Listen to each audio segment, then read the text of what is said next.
siku ile wainue mikono yao. Watu wa Ghana, siku ile kuja mbunge, mwakilishi na madiwani kutoa neno la shukrani kwa kuwachagua, wainue mikono watu wa Ghana waliokuwepo pale Burangi. Moja, mbili,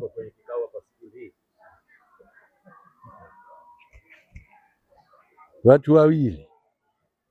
Asanteni sana. Mlobakia nyote hamkuhudhuria mikutano hiyo. Wale wa Ndagaa hawakuhudhuria pale na wale wa Ghana hawakuhudhuria pale, lakini nawaona wengine walikuwepo, hawakunua mikono. Bahati nzuri machangu ya Jafu, sijui kwa nini walikuwepo kwenye vikao, lakini mikono hawakuinua. Lakini kubwa zaidi, hatuhudhurii vikao. Wewe ya alhaq wa zahaqa albatila inna albatila kana zahuqa. Hebu tuambie neno moja alilosema mie.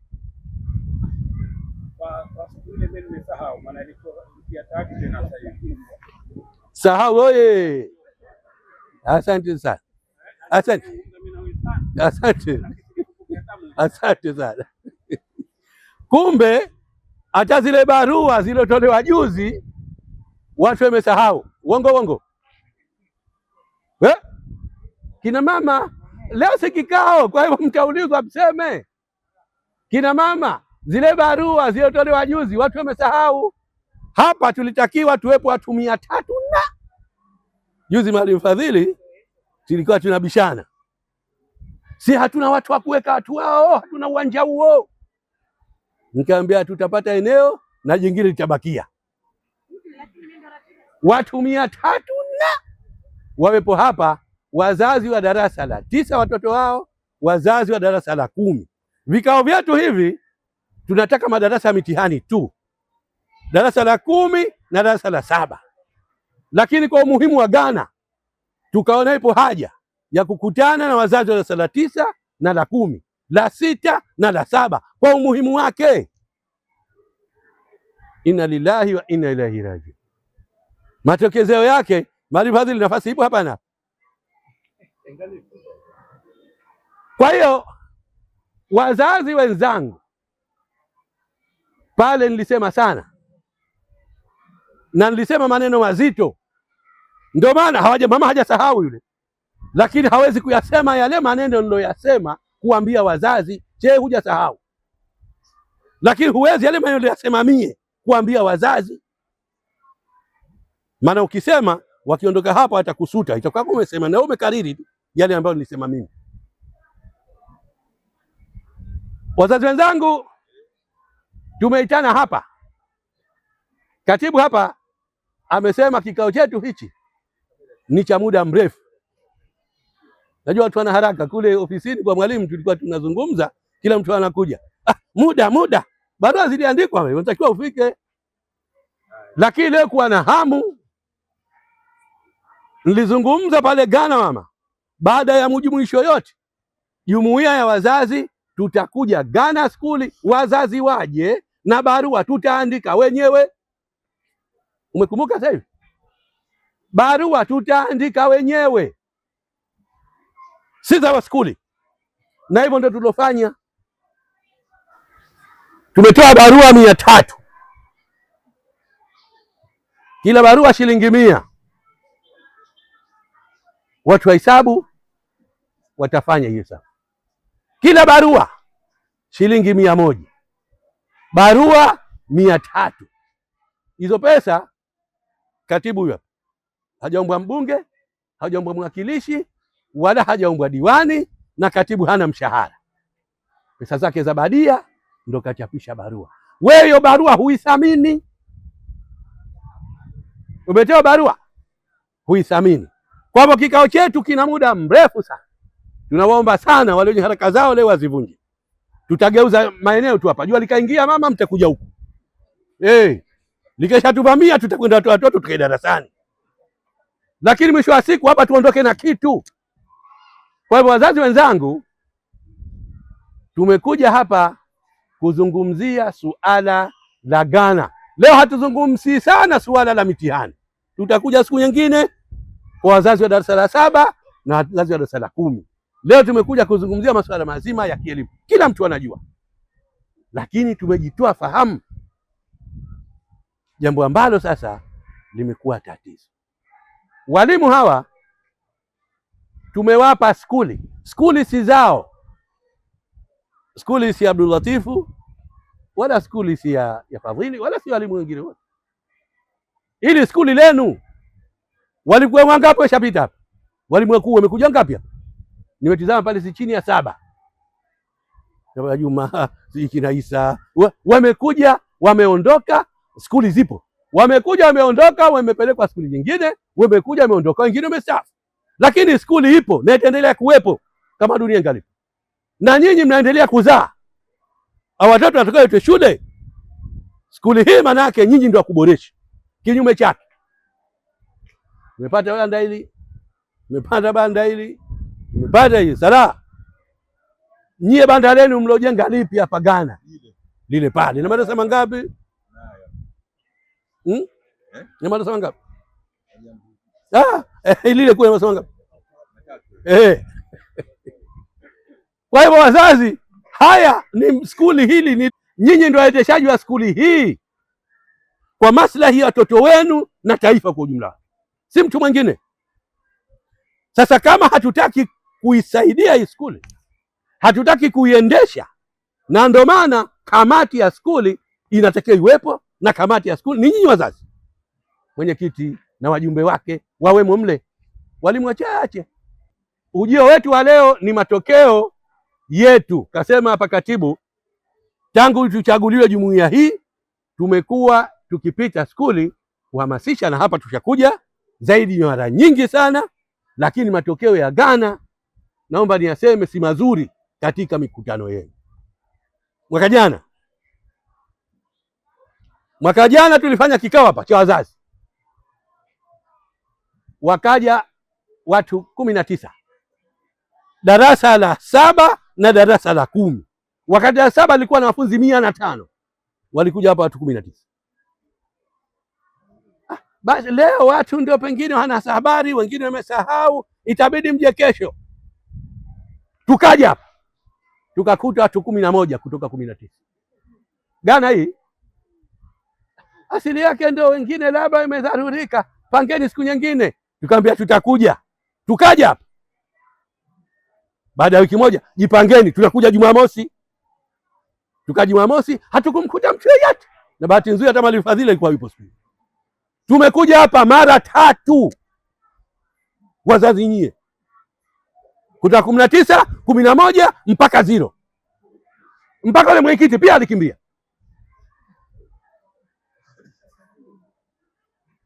Tulikuja hapa darasa la 7 walikuwa mle darasa ile pale. Tukaenda mle tukazungumza na watoto. Baada ya mazungumzo watoto tukawauliza semeni, wakasema. Katibu yupo hapa. Nikawaambia, na wanafunzi nikawaambia, huyu kwa uwezo wa Mungu anapasi. Mle. Sasa sio kwamba watoto hawataki kusoma, sio kwamba watoto hawana akili, lakini sisi tumewarembea watoto kwa mambo yetu. Nimefika mapema sana mimi. Nilikuwa natembea huko natazama mazingira, nikakutana na mzee kule. Vipi salama, tukaulizana vizuri, bahati nzuri tunajuana. Vipi kumekucha, kuna kazi hapo na kwenda. Ala. Leo tuna mkutano hapo, ndio una mtoto madarasa 8 hata mmoja. Naye kwa hiyo mama yake atakuja kwa mimi na kazi muhimu. Maana si hatuna kazi. Tunakula mana wasalwa. Hebu simama mzee Maidi. Njoo hapa. Mmemwona huyu? Onomkaribia huyu tu asimame. Onomkaribia. Wanawake na wanaume wasimame. Mama unamkisia miaka mingapi? Mama kisio tu wewe unamkisia miaka mingapi? Kisia 3. Si kifupi hichi. 70. Huyo yuko juu ya 80. Alijako. Juu ya 80. Mimi ana mvi nazo mie, huyu hana mvi, huyu mvi nazo mie, mimi ananzaa kwa oloko sawa, itoto anakwenda mbio huko, ananzaa kaje sasa, kaacha kazi zake kuja hapa. Alijakwe huna habari. Kwa wazazi wangu, unajua nazungumza kwa hamasa kidogo, watu watagusa, lakini vumilia. Ndio tunasoma Qur'ani hapa, tunaitafsiri tu ya Qur'ani. Kwa hiyo lazima wazazi, tulisema tutakuja hapa na nilisema hivyo hivyo, sio tutakuja kuchambana hapa alafu nanyi mtasema yenu. Na nilisema alhamdulillah, mzee una miaka mingapi upo hapa Ghana? Upo miaka mingapi hapa Ghana? 40. Una historia wewe ya Ndagaa Ghana kutoa kiongozi wa juu serikalini? Una historia? Huna. Sasa hivi vipi? Ipo. Alifikaje yule kwa kuibanaza watu? Uwezo wa Mungu ndio kila kitu. Hata sisi tumefika hapa kwa uwezo wa Mungu, lakini sababu za kuwepo. Ma wengine ndio hawapo hapa, wamedharau. Sasa hawakuja kwa sababu ya uwezo wa Mungu, wamedharau. Kwa kwenye tauhidi na sisi tunafika kidogo huko kwenye tauhidi kila kitu Mungu, dua kila hatua.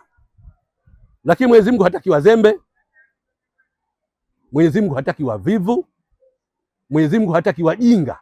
Na ndio maana akasema watu wasome lazima, si hiari.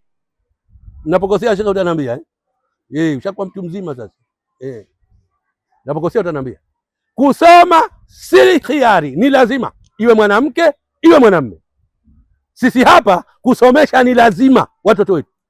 Hatukusomesha, watoto wamekuwa wajinga. Fi nari jahannam, fi nari jahannam. Mtanambia na unakosea hapo, kwa sababu kusoma ni lazima. Nikasema awe mwanamke awe mwanamume. Sisi hapa ni lazima kuwasomesha watoto wetu ili waweze kuja kuepukana na kupambana na mazingira yao. Skuli zote zimepasisha michipuo, skuli zote. Na kwenye kikao kile mheshimiwa mwakilishi na mheshimiwa mbunge na madiwani walipotoa zawadi pale, mimi nilimsimamisha mheshimiwa mwakilishi, nikamuuliza kwa makusudi, Ghana wapasiwa ngapi? Kashindwa kutoa jawabu. Ingekuwa kwa mwalimu hapa alihudhuria ingesema kashindwa. Na kwa bahati aibu haikuwa yake, lakini mwenzio haijambo. Mbunge kwa kapasisha watatu. Nikamuuliza mbunge wangapi, akajikaza. Ameangalia haijambo watatu. Viskuli viduchu pale kwetu Mchangani 13. Uzini 13. Mgeni Haji 10. Ghana 105. Mmoja kwa pondo, kama wale anaingia tena kesha choka. Hii ni hasara. Lakini mwakilishi tunamlei ajira, na tutamchukia kesho kama hatujaanza kumchukia. Wajiri mheshimiwa mwakilishi mzima, hatuajiri watoto wetu. Anaajiriwaje mtu? Na sasa hivi ajira alhamdulillah tumekuwa. We hutaki kwenda na dunia hiari yako. Hakuna habari ya tangazo la gazeti wala la TV wala la redio. Uingie huko, utoke utafute ajira, ukaiona uombe. Hakuna redio itangazia si nani ana ajira, hakuna. Ataingiaje mtu aliyesoma? Na masharti yake yakoje?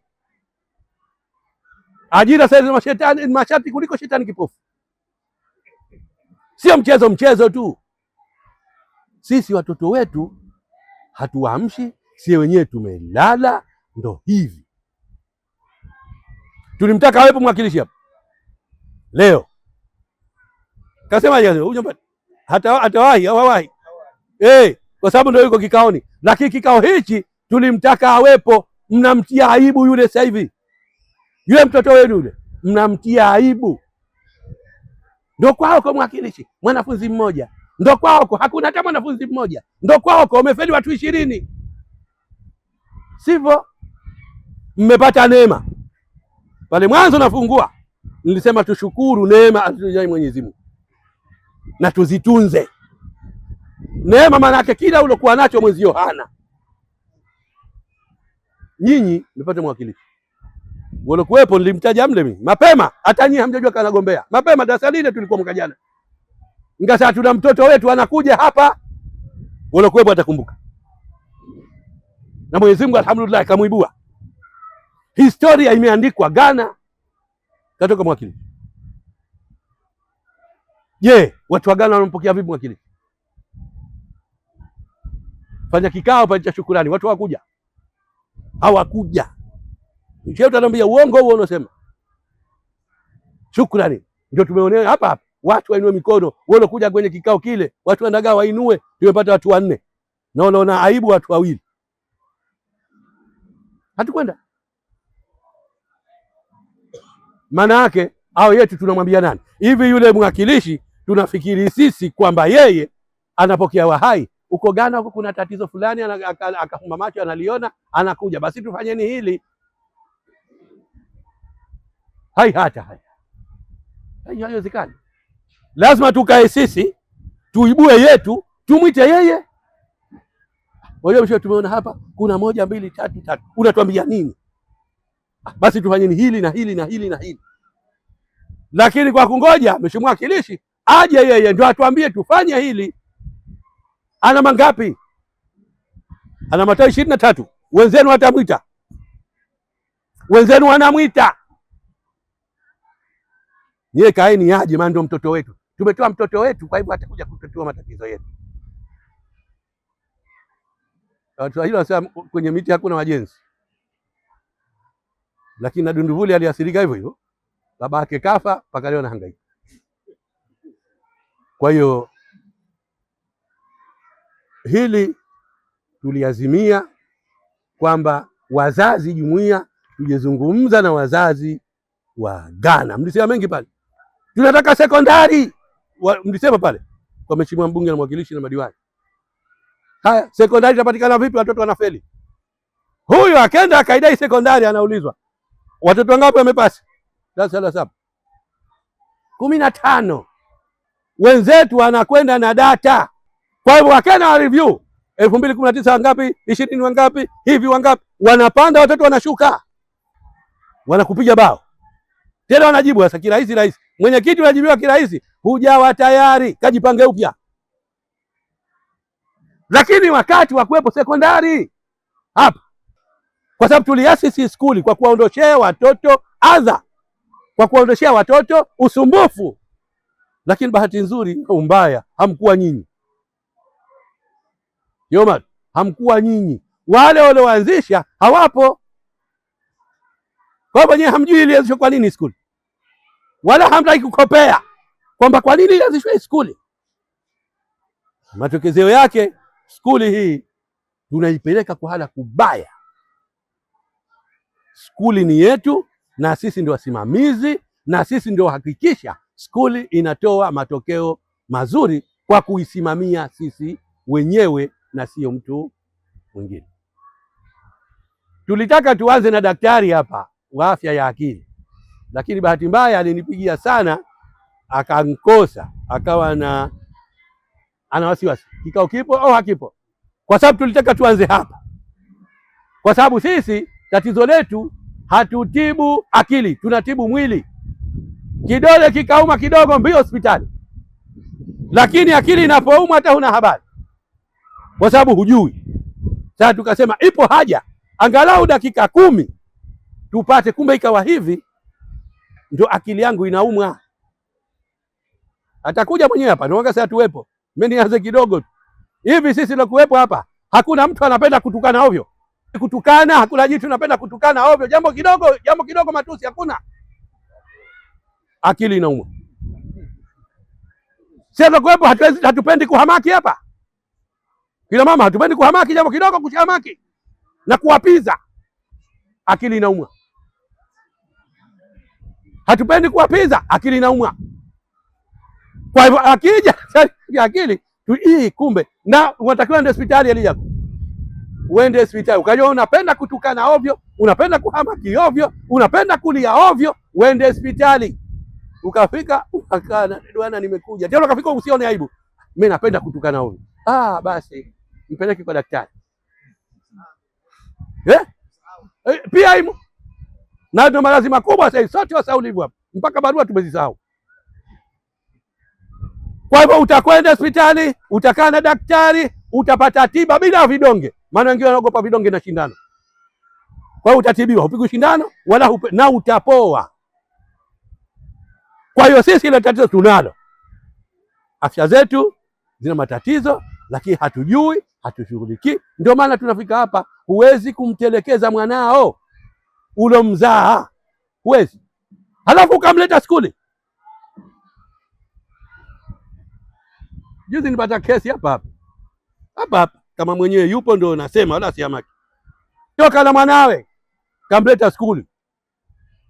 Mwalimu, nimekuja kumwandikisha mtoto. Haya, jina lake Asia Ali Makame, kazaliwa, mama yake, baba yake, dini yake, kamaliza maandishi.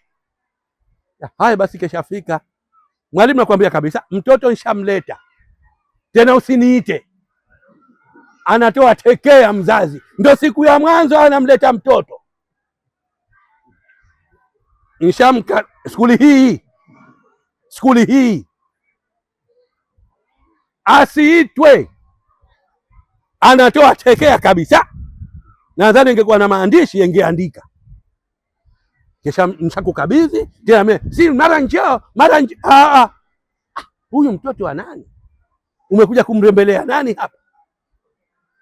Bahati nzuri walimu wa mashaallah. Mwalimie, naambia toka na mtoto wako. Simpokee huyo mtoto. Lakini mwalimu mpokea tena baki kusikitini. Hata tutalea vipi mtoto huyo? Mmeyataka. Mtoto hanakuwa mtalea. Kwa hiyo wazazi wenzetu wa Ghana, nimekuja kuzungumza hapa na nyinyi kwa ajili wa mustakabali ya watoto wetu. Watoto wetu watoro mno. Inawezekana tukawa wengine tunajua, wengine hatujui, wengine tunawatorosha. Mwaka jana nilipokuja hapa, kuna kiembe kule nje kule kwa Mwarabu, kidogo hivi kimefyagiwa vizuri kama. Wanafunzi wa darasa la 10 na la 7 ikawa ndo kazi wanahamia huko. Hawaji shule hao. Wanakuja zao kule, wanafyagia, mikoba inawekwa kama vile kwa kengele na ning'inia pale, wenyewe wanalala pale. Sijui vitu gani vingine vilikuwa vinaendelea. Lakini hawaji shule. Kwao wameondoka, wamekuja shule. Walimu wanasema watoto wako kwao. Kumbe wako kule wamelala bukheri na mafomu yao na mabuku yao. Na pembeni wameweka vijibwa. Kwa hivyo ukitokea tu vijibwa bila kembeza, wana watu wanakimbia. Mwaka jana.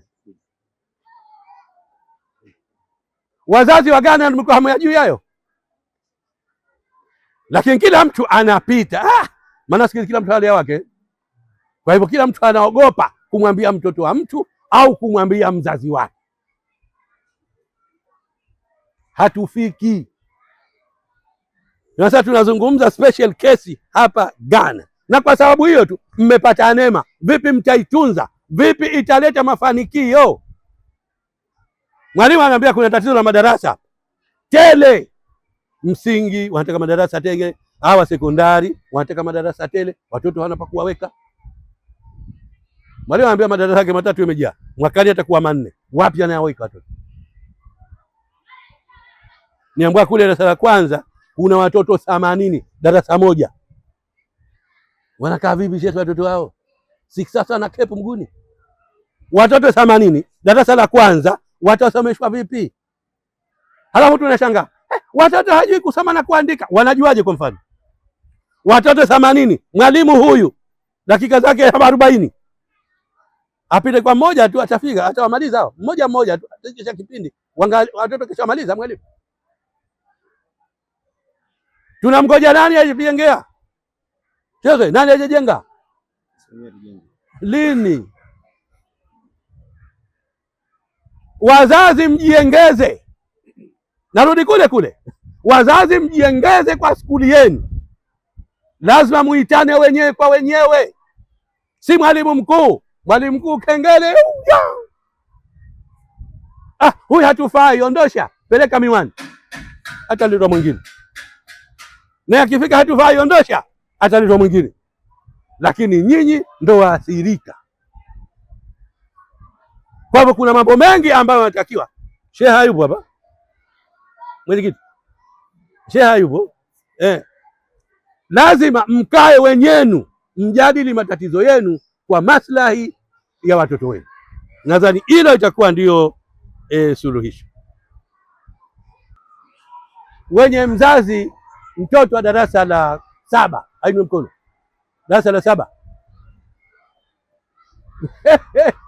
sema kweli yako, usione aibu, kwa sababu nitaulizwa swala.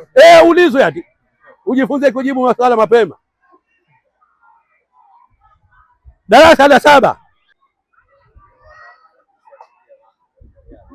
unapitia madaftari yake.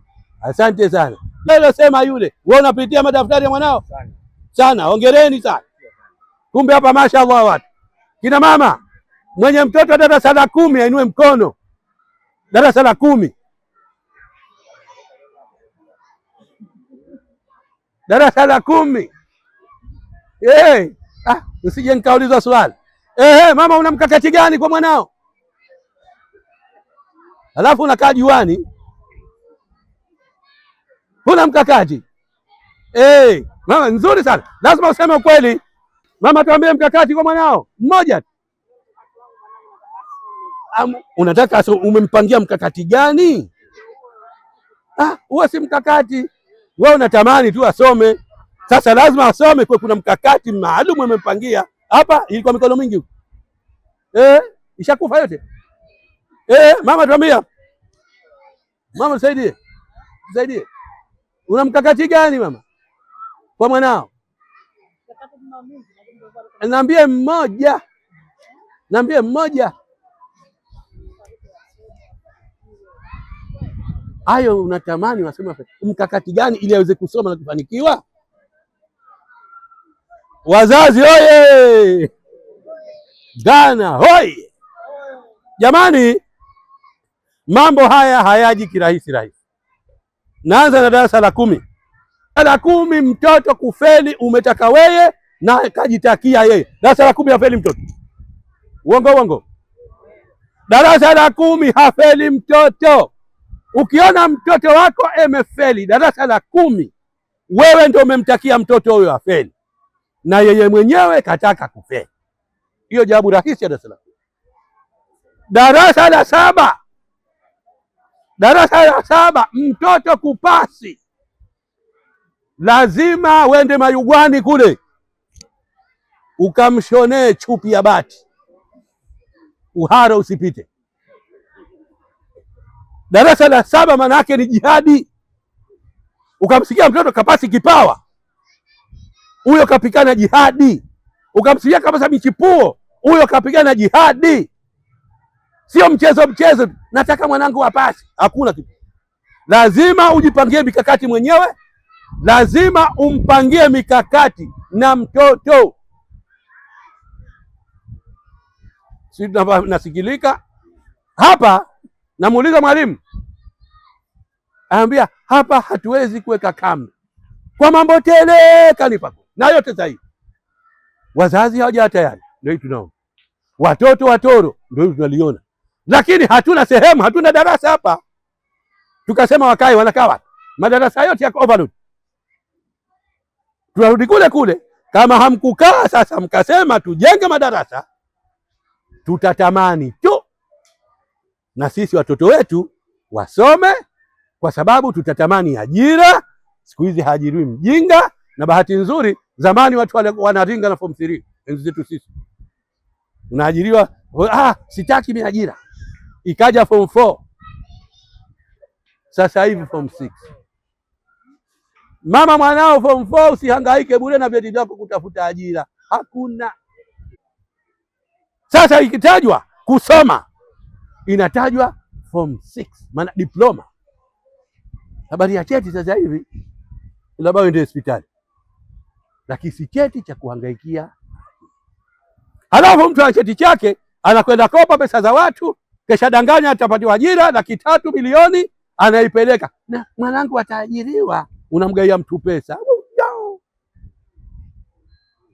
Unataka mtoto hizo pesa ziangamizi asome, sio kumnunulia ajira. Ajira hainunuliwi, na sasa hivi hazipo. Tumekuwa wengi, ajira kidogo. Watoto tuandalie kusoma. Nachangana kabisa. Sasa hivi watoto lazima wasome, lazima wasome hisabu, wapende hilo somo. Bali fadhili watoto waraghibishwe kusoma hisabu, waraghibishwe kusoma physics.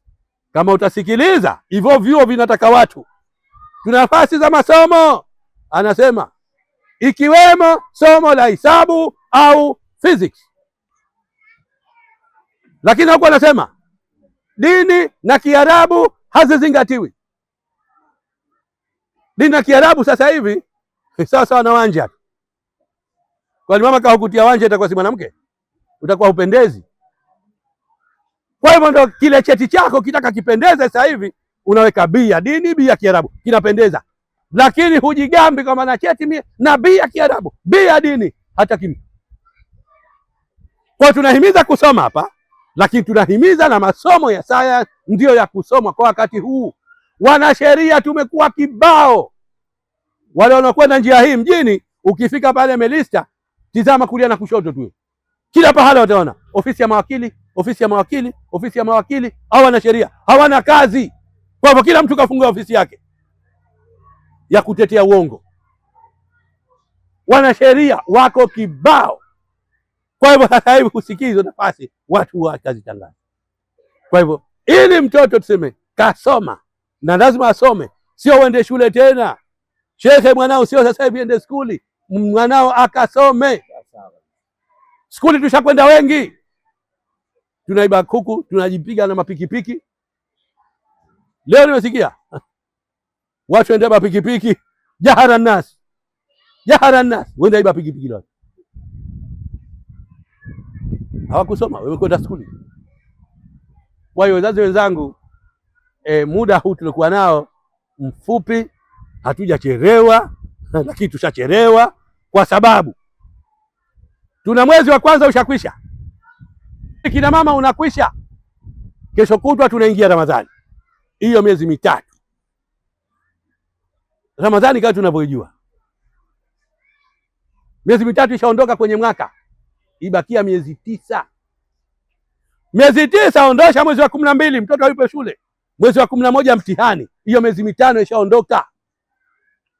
Ibakia miezi mingapi? Hisabu ndo hatukusoma zile. Miezi 5 ishaondoka. Ibakia miezi mingapi kwenye 12? 7.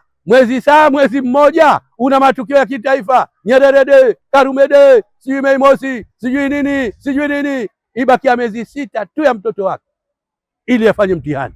Ndio nakupeni hisabu sasa. Ili mwanao afanye mtihani, umebakisha miezi 6. Na miezi 6 unamtaka mtoto huyo akafanye mtihani aweze kufuzu. Ndio pale niliposema lazima tujifunge kibora. Jana nilikuwa naambia Kiboji pale. Kuna jirani mmoja alipasi mwanawe form 4. Wakati ule mazingira hayajawa rafiki sana. Form 4 ikabidi aende mjini Lumumba. Kufika kule kampeleka kwa ndugu yake, mama yake mdogo mtoto. Basi kila Jumapili, Jumamosi, yule bibi alikuwa anahamia, anakwenda kumfulia mwanawe. Kumfulia. Sika ndo alikuwa anamdekeza vipi? Ninachokusudia kusema hapa, watoto wa darasa la 7 mpaka kuwafulia, tuwafulie, tubakishe nguo zao za ndani. Shekhe mwanao mwanamke mwanamume. Mwanamke afulie na mama yake, ukarudi umwambie.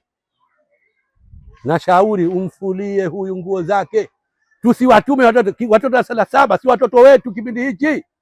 Tushatuma hata huko alhamdulillah. Mkunie nazi, mkamate mwenzio, simfanyie hivi. Sasa hivi watoto si wetu. Hayo mambo tusiwape kwa kipindi hichi cha mpito. Muda mdogo tu, kesho kutwa yanamalizika. Lakini mtoto huyo mitihani ikawa bado asili yake ndo asitumwe, ndo kusoma gani? Ndio maneno yetu hayo. Akikamata buku pale, na kusoma huko hakuishi tena. Tunawabomoa mpaka akili wale watoto. Huku skuli anaambiwa na Mwalimu Abdul Latifu usome. Nyumbani anaambiwa kusoma gani? Akae wapi mtoto? Je, hapana. Juzi tulilia pale Uzini. Tunakwenda na vitu vya utafiti wa uhakika. Pale Uzini pale tulilia. Uzini basisha watu wanafunzi 13 katibu. 13. Bahati mbaya sana. Wengine wanasema nzuri. Wanawake watupu. Hamna mwanamume hata mmoja. Na hii imo ndani ya jimbo. Jimbo kwa jumla yake limewasisha watoto 86. Lakini wanaume hawafiki 20. Wanabakia wote wanawake. Lakini kati hao 13 pale Uzini, watu 4 wamepasi kusomea uhandisi. Uhandisi. Bahati mbaya sana. Mtume sallallahu alaihi wasallam anatuambia shawiri fi amrika, ushauri katika mambo yako. Wazazi wale wakajihukumu, hana pa kukaa huko mjini, siwezi kumpeleka mjini. Kenda kamtoa kwenye uhandisi. Hivi sasa hivi hapa jimbo la Uzini tuna madaktari, tuna maprofesa, lakini jimbo zima humpati mhandisi hata mmoja. Mwanao shekhe anapata fursa, unakwenda kumkatisha. Hizi akili tope. Basi mhandisi Masauni, mhandisi Zena, hilo jambo sio rahisi. Mwanao kapata fursa aitwe mhandisi, unakwenda kumkatisha. Kwa hivyo hebu na sisi tushauri katika mambo yetu. Unapotaka kufanya jambo, kwanza usiamue, shauri. Na Bwana Mtume sallallahu alaihi wasallam aliwagawa watu katika makundi matatu. Akasema kuna mtu kamili, ye kamili katimia. Akasema kuna mtu nusu, sio kakatwa kipande, huyo mtu nusu. Alafu akasema kuna mtu si chochote si lolote. Akawafafanua. Mtu kamili ana akili, lakini anashauri. Nusu mtu hana akili, lakini anashauri. Au ana akili lakini hashauri. Na mtu si chochote, ye hashauri wala hana akili, anafanya tu yake. Tukarudi kwenye afya akili, atajitokeza hayo. Kwa hiyo wazazi wenzangu, hebu unachokiona chochote kidogo kimekupa tatizo, tushauri, tusiamue tu. Na sijafurahi leo kumkosa mheshimiwa mwakilishi hapa, kwa sababu na yeye ana kilio chake juu ya masuala haya. Tuje kwenye masuala ya maadili. Hapa hatuwazungumzi watoto sasa. Tunazungumza watoto na sisi wenyewe. Watoto na sisi wenyewe. Suala la mmong'onyoko wa maadili limechukua nafasi kubwa kupitia kompyuta, kupitia ma-TV, kupitia hayo masimu, ndo balaa. Mmong'onyoko wa maadili umechukua nafasi kubwa. Watoto wetu wamekuwa hawana adabu. Jana nilikuwa nazungumza pale kwetu pale. Niko hapo Mchangani shamba hapo. Ukishuka watoto waliotoka Mchangani kuelekea Uzini form 1 hao, wanaporudi skuli karaha tu. Kwa bahati kule kuna magari ya mawe, kuna nini, wanapewa lift. Umo kwenye magari vigeregere vitupo, watoto form 1. Na akishuka kuagana kwao, msalimie mwanamume wako. Jana naambia wazazi, hivi ndio hatuyaoni haya? Hivi hatuyasikii haya? Hawa watoto wa nani? Kwa hivyo mporomoko wa maadili umechukua nafasi, kitendo ambacho tunawakosa watoto, na sisi ndio wazazi. Lakini wewe baba ndio mas'uli. Sisi tuna kazi kubwa sana na hatuisamehe. Anapoharibika mkeo, wewe baba ndio utakuuliza Mwenyezi Mungu kwa nini aliharibika, na atakuhukumu kwa hilo. Anapoharibika mwanao, iwe mwanamke iwe mwanamme, wewe baba, ingawa wakati mwingine huyachupiza hayo, akiharibia mtoto wa kike, umeniharibia mwanangu, wewe ulikuwa wapi? Kina baba, turudini kuwasimamia watoto wetu. Mtoto anakaa nyumba hii, baba anakaa nyumba hii wiki nzima, mtoto hamoni mwanao. Baba arudi saa 6 anatoka kombora, mtoto hajamka ikashatoka, kurudi saa 6 wiki nzima, mpaka mtoto anauliza kwani baba kahama ani mle unaitwa chuoni? Nenda wewe, mimi nakwenda kutafuta chejio. Unaitwa skuli? Nenda wewe, mimi kutafuta chejio. Haya hayeshi. Pale ulipopangiwa utakuwa hapo hapo mpaka mwenye skuli anakwenda kukuinua. Si kwa mbio zako wewe, utakwenda mpaka kuja zitoke. Kama mwaka huu ulikuwa unadewa shilingi 200,000, mwaka 2026 zitakuwa 3. Sasa hiyo mbio zako hizo, kwa sababu gani? Umeacha majukumu muhimu huku. Kwa hivyo Mwenyezi Mungu anakuonyesha kwamba hizo mbio zako hazikusaidii kitu. Kwa hivyo wazazi, watoto wana masuala ya masimu, hawatizami masomo. Alhamdulillah, yeye kama atatizama hili, maana yake yuko vizuri. Akitizama hili la kusoma kwenye simu hizi, kuna msahafu mzima, mashehe wengi wamo zaidi ya 100 humu, kuna hadithi nyingi, kuna kila kitu kizuri. Lakini je, nani anatumia hivyo? Lakini humu mna hamasa za zina, mna hamasa za liwati, humu mna makamari tele. Huko ndo aliko watu. Humu mna kubeti humu. Babu vipi wewe hubeti? Sasonge hubeti. Lakini unajua hilo? Hapa Ghana watu hawabeti. Maana mtoto anakwenda anafeli, halafu unamwekea duka. Siku 3 duka hilo halionekani. Mema kama mwenyekiti wa SACCOS ya wilaya pale juzi, ananjia mama analia, kachukua pesa za watu milioni 3 pale SACCOS. Nikopesheni pesa, haya hizo pesa. Bahati mbaya sana mwanawe mmoja akapata homa, ikabidi ampeleke bara. Wiki 2 ende naye bara. Anarudi duka halipo, alifungua duka hilo la hizi pesa hivi. Duka la pesa. Anarudi duka halipo wiki 2.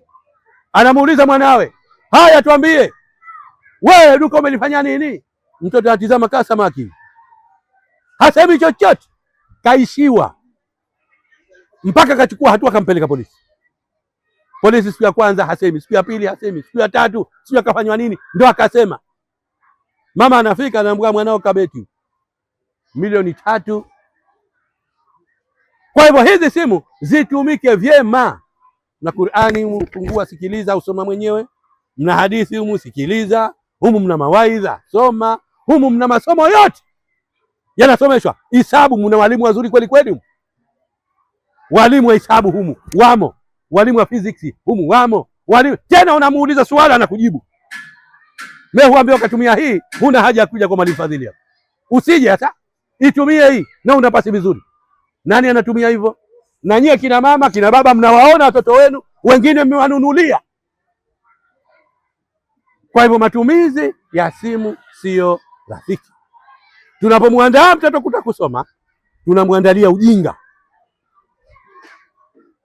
Kuna mtu, mkwe wangu, nilikuwa namwambia, watoto hawa huwasimamii, unawaharibu. Na kila muda anamwambia, watoto hawa huwasimamii, unawaharibu. Juzi kanjia mjomba wangu analia, wanawe kawazaa mwenyewe. Anawambia hivi, watoto nyie kila nakwambieni hamsikii, Mwenyezi Mungu atakujalieni mkaibe ng'ombe, mkate mapanga. Watoto kawazaa mwenyewe.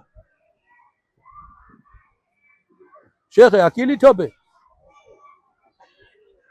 Kwa hiyo sisi tusijichokoze.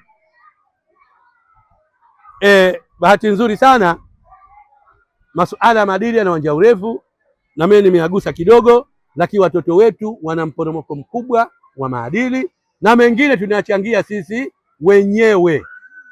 Sasa kwa muda huu na uwanja wetu ulivyo, mimi naomba nisimame hapo. Sasa hivi tutaingia kwenye maswali. Kama mtu kapata swali uliza, kama mtu anataka kusema aseme, wala usihofu, sema. Kama Alfadhili, kama Latifu, kama mwalimu mwingine, ikawamie, tuseme, kwa sababu hapa ndio tunataka tutibu. Tunataka tutibu hapa, tukiondoka Ghana ili tatizo hili lisiwepo, na watu kutofika skuli wakaitwa hawendi, hawana mpango wa watoto wao, hawana maendeleo ya baadaye, wanataka vitu ambavyo haviwezekani. Kwanza tutatue tatizo ndio tutakao vitu. Juze pale hospitali hatuna madaktari, atakujaje daktari kama hatukusomesha? Hivi ndio utamtoa daktari aje Ghana? Ukamtoe kwao huko mjini aje Ghana? Kweli? Si kweli. Sasa tuwe nao watoto wetu hapa, watakujaje? Tuwasomeshe. Ghana hoye! Sasa baada ya maelezo hayo, mwenyekiti, tunaomba nirejeshe ukumbi huu ili utuongoze. Kuna watu wezekana